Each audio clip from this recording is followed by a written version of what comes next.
Wellington in a Roth? What do I mean by building up cash? And some other questions. International stocks.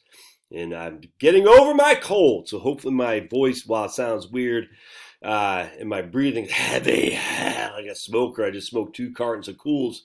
Hopefully this will go through loud and clear. So let's take a look. My man Carl emailed me. Let's see what he said here. Hold on a sec. He said, I'd be really interested, and bet other would be too, in understanding what exactly you mean by build up cash before you retire. I understand why. What I don't understand is what constitutes cash and why. What savings vehicles qualify, cash tax consequences, whatnot. My lovely wife and I are 53 and hoping to hang up our boots in 2 years when our son goes in the Air Force. We're in good shape with retirement savings. I have a fully funded emergency fund. We're just beginning to really focus and bolster our cash reserves. All right. Good question, Carl. Cash, in my opinion, for me, okay, so this is for me, all right? And there's for Pablo and Finnegan as well, as they just come on in here after getting a little bit of a T-R-E-A-T. They just got a T-R-E. Shh, don't say that out loud. They'll start going crazy. Whoa, the T word? Yes, they got a T-R-E-A-T, and now they're just chilling. All right, so for me, what cash consists of is anything you have quick access to first and foremost, without it dropping like a brick in water. So, for instance, going back to Air Force, your boy's going to the Air Force, the G Fund is a perfect cash component, all right? Because the G Fund is guaranteed, it's liquid, there's no downside risk whatsoever. Now, the G Fund, because it's in a TSP, inherently is going to be taxable upon distribution unless it's a Roth part of your TSP. No, I just want it liquid, and I want to have access to it immediately without a 20% decline on any given, 2 to 3 month time frame. Thanks, babe. All right, so G Fund works well. A bank account works great. A bank account is not taxable. I mean, the interest is taxable, but you're not making much interest. And the facts are that when you pull money from a bank account, there's no capital gain, if that makes sense. There's no downside risk. It's there. All right, so bank account is as liquid as you can possibly get, other than cash components itself. Having some good old-fashioned greenbacks in a fireproof box makes sense, man. I mean, I don't want to. You shouldn't be like one of these older people that have $1,000 behind the fridge, $1,000 under a cushion of your couch and all that. But having a couple $1,000 as immediate liquid cash is a good thing. For me, I like the Ginnie Mae, the Vanguard Ginnie Mae. Now I'm telling you, to proceed with caution because Vanguard Ginnie Mae has been stunned this year as the interest rates have jumped. I don't care. I mean, it's not, people get all upset about Ginnie Mae fund. I think it's down 9% or something like that. They're like, oh my goodness. I'm like, dude, okay. I mean, this is hopefully a once in a lifetime thing. We don't know. Ginnie Mae's are government guaranteed bond funds, government guaranteed. You can't get safer than government guaranteed bond funds.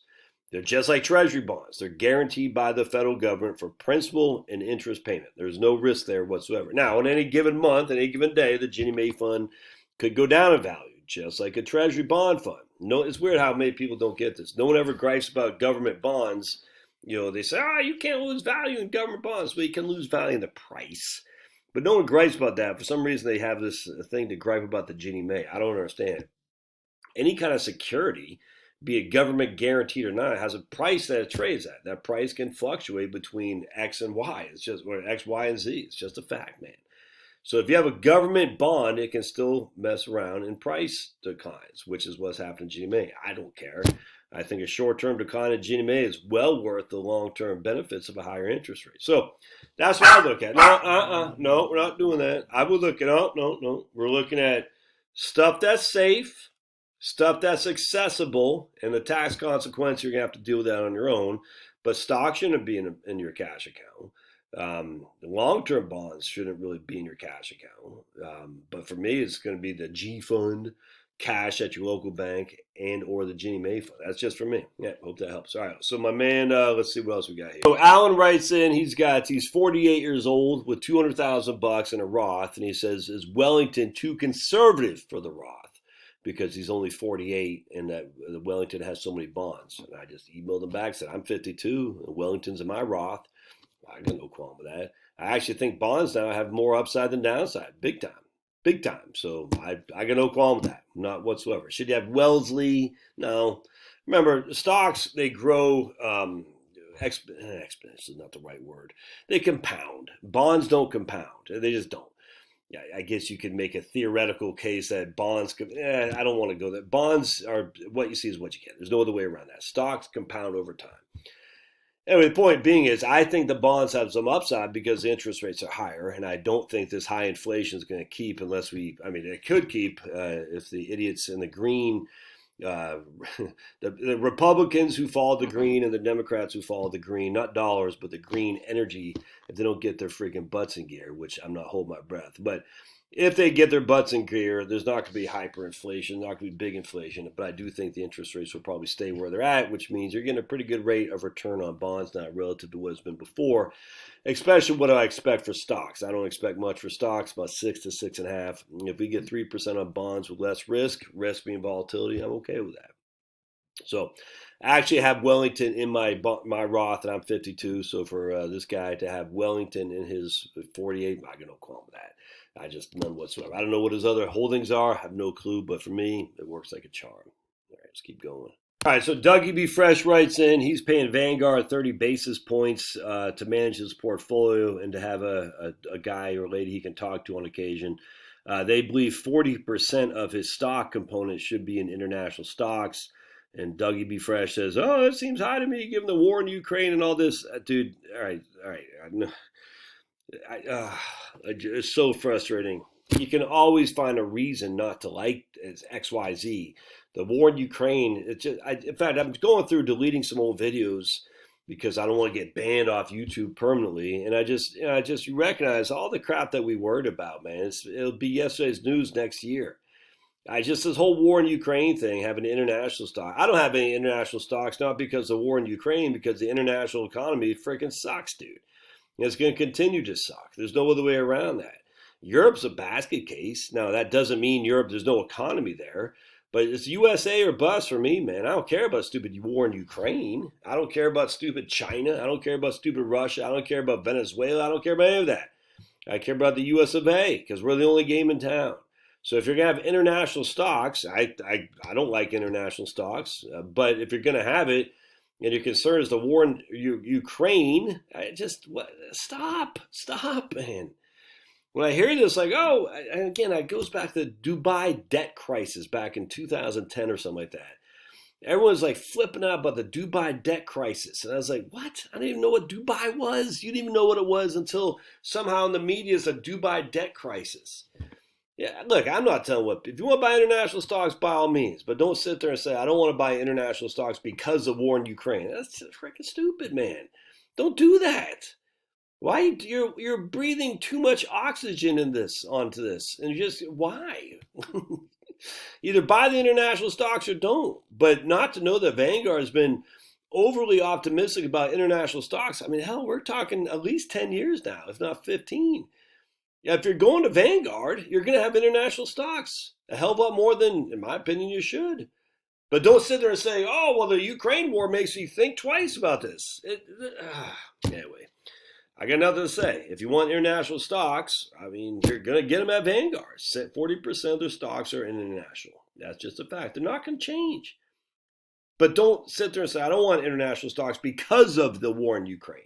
That doesn't make any sense. So anyway, I got no thoughts on that other than what I just said. All right, let's keep going. All right, so Karen writes in about as a divorcee, 20 years marriage, stayed home to raise the kids, and she's not confused. She's trying to take control of her finances, which is freaking awesome. Her comment was more about, do I do anything specifically for divorcees? And I said, of course I do. I've done lots of videos on divorcees, but her main comment was more of essentially my ex-husband is going to get more Social Security than I will because he made the money and I stayed home to raise the kids. Yeah, that's true. There's just no two ways around that, Karen. Anyone who makes more money is going to make more in Social Security than anyone who makes less money, regardless of if you stayed home to raise the kids, regardless if you're freaking slinging French fries at McDonald's and some guy's a hedge fund manager. It's just the nature of the beast. The Social Security is built on the income stream of the person who paid taxes into it. If your income stream is low, for whatever reason, being a homemaker, being a guy flipping French fries, you're going to get less Social Security. Now, the benefit of being a divorcee, I can't remember, I think she's 54 or something like that, is that you have access to half of his PIA upon, as long as you don't, I think if you don't get married before 60, you got to just look at this. I'm not going to research off the top of my head, but you're going to have to research this on your own. It's easy. But my understanding of just the way I remember it is if you don't get married before 60, you have access to half of his PIA, his primary insurance amount. I've done videos on this on numerous occasions, actually. What else should a divorcee do? Well, I mean, this kind of at this stage is kind of water under the bridge. You know what you got to do is you got to have to start scoring away your own money. Hopefully you got something in a settlement, but you have access to have.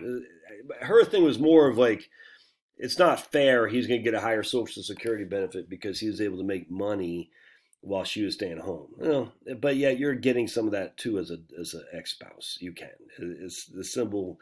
There is something called spousal benefits. You get half the PIA, but nothing's fair in this world in terms of why should that guy over there get more Social Security than this guy over here? Well, it's because he paid more in taxes into the system.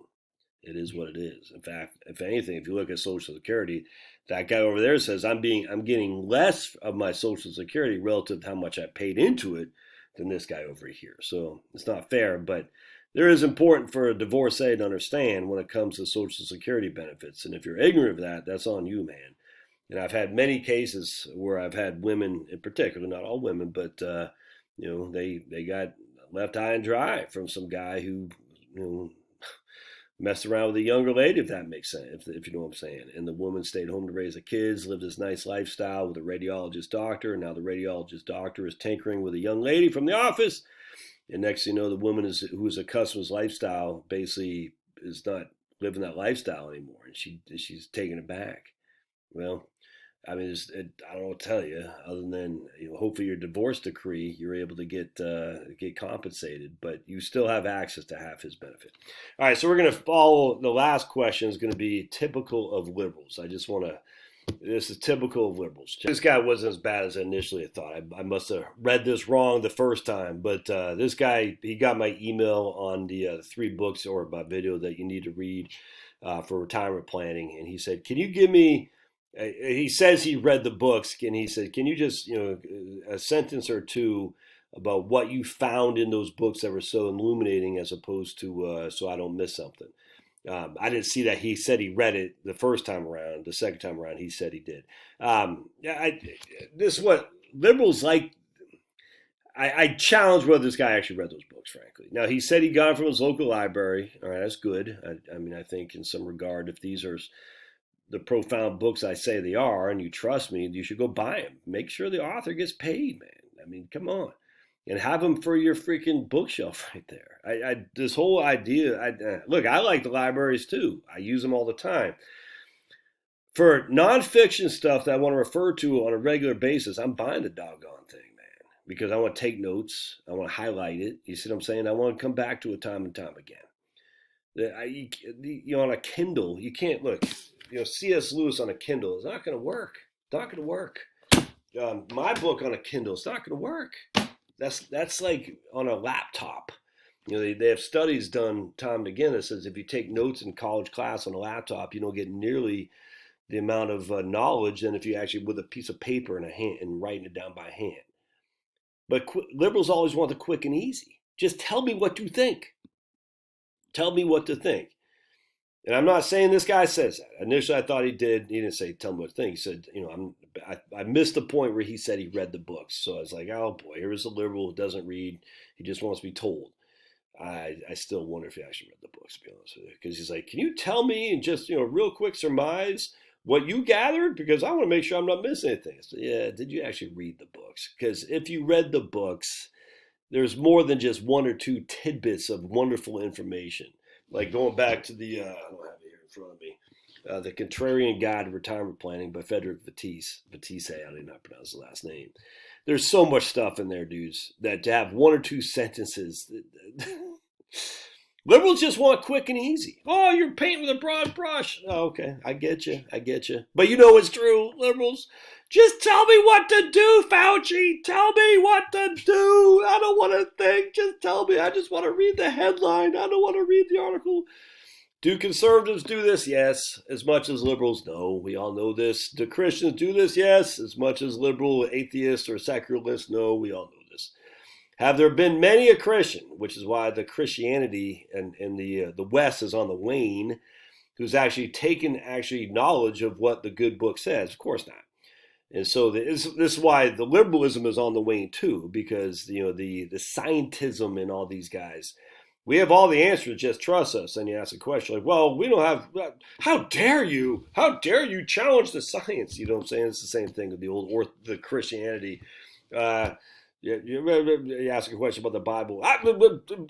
How dare you? That's blasphemy. Well, so you have no answer. And of course, curious people like me are going to seek the truth. In fact, it's funny. I'm getting this guy, Professor Dave. He's not even a professor in my feed. I guess because scientific observations. There's a couple of YouTube channels, science-based, that are interesting to me. That I guess Professor Dave, who's not a professor, debunked one of their thoughts. And so I guess he's in my feed. I don't know why. Anyway, he's debating some flat Earth guy, and it's actually funny. I was like, dude. I'm watching this debate, not because I actually, before I wasn't that interested in this whole thing. It's just as silly to me, but not, flat Earth in of itself isn't silly, but I just didn't really care that much. But then watching this guy be torn apart by a flat earther. And when I mean torn apart, if you watch the video, you'll think, oh, it was the exact opposite. No. If you watch it with basic logic and fallacies, the way you look at fallacies, never mind just the bullying, and you're recognizing that is typical of the climate change people, these people, you know what I'm saying? All the race hate people, all that stuff's the same. It's literally part and parcel of the liberalism, the scientism. Believe the science. How dare you challenge Carl Sagan? How dare you challenge that guy? How dare you challenge the Hubble thing? How dare you? How dare you challenge the fact that Polaris is 2,000 trillion light years away? That's 2 quadrillion, miles away.